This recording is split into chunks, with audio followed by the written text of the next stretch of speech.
ဥပဒေဗဟုသုတလေးတစ်ခုကိုဝင်များချင်ပါတယ်အဲ့ဒါကတော့မူရစေဝါ30သူတွေနဲ့ပတ်သက်တဲ့ဗဟုသုတလေးပါ1993ခုနှစ်မှာပြဋ္ဌာန်းထားတဲ့မူရစေဝါနဲ့စိတ်ကိုပြောင်းလဲစေတဲ့စေဝါများဆိုင်ရာဥပဒေပုံမှန်15မှာဆိုရင်စေဝါ30သူသည်ကျန်းမာရေးဝန်ကြီးဌာနကသတ်မှတ်သည့်ဌာနသို့မဟုတ်ဒီကိစ္စအလို့ငါအစိုးရကအတိအမှတ်ပြုထားတဲ့ဈေးကေဟာတွင်မှတ်ပုံတင်ရန်ပြက်ကွက်လျင်ဖြစ်စေဈေးကုသရေးအတွက်ကျန်းမာရေးဝန်ကြီးဌာနကထုတ်ပြန်ထားသောညွှန်ကြားချက်များကိုလိုက်နာရန်ပြက်ကွက်လျင်ဖြစ်စေထောင်ဒဏ်အနည်းဆုံး3နှစ်မှအများဆုံး5နှစ်ထိချမှတ်ခြင်းခံရမယ်လို့1993မှာပြဋ္ဌာန်းထားတယ်။ဒါပေမဲ့2018မှာဥပဒေကပြန်ပြင်ဆင်လိုက်ပါတယ်။အဲ့ဒါပုံမှန်15ကိုဘယ်လိုပြင်ဆင်လဲဆိုရင်လူအကျိုးပြုလုပ်ငန်းဆောင်ရွက်စေခြင်း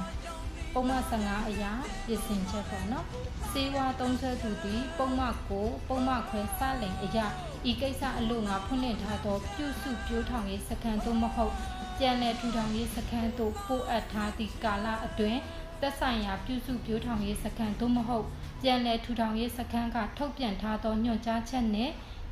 သတ်မှတ်ထားသည့်စည်းကမ်းချက်များကိုဖောက်ဖျက်ကြောင်းပြစ်မှုထင်ရှားစီရင်ခံရလျင်လူမှုအကျိုးပြုလုပ်ငန်းများဖြစ်သည့်တစ်ပင်ပန်းမှန်စိုက်ပျိုးခြင်းတန်ရှင်းရေးလုပ်ငန်းများဆောင်ရွက်ခြင်းလမ်းတရားများပြုပြင်ခြင်းလူမှုရေးအဖွဲ့များနှင့်ပူးပေါင်း၍အကျိုးပြုလုပ်ငန်းများဆောင်ရွက်ခြင်းစတဲ့လုပ်ငန်းများကိုကြီးကြပ်သူရှေ့မှောက်၌နှိပ်ချခြင်းခွဲခြားဆက်ဆံခြင်းသဘောမတက်ရောက်သည့်သတ်မှတ်ထားသောဝတ်စုံကိုဝတ်ဆင်လျက်တရက်2နာရီဖြင့်အနည်းဆုံးနာရီ240မှအများဆုံးနာရီ360အထိကိုယ်တိုင်လုံအားဖြင့်အခမဲ့လက်ကင်ဆောင်ရွက်ရမည်ဆိုပြီးတော့ပြန်လည်ပြင်ဆင်ထားပါတယ်ဒါကတော့မူရစေဝါသုံးဆွဲသူတွေရဲ့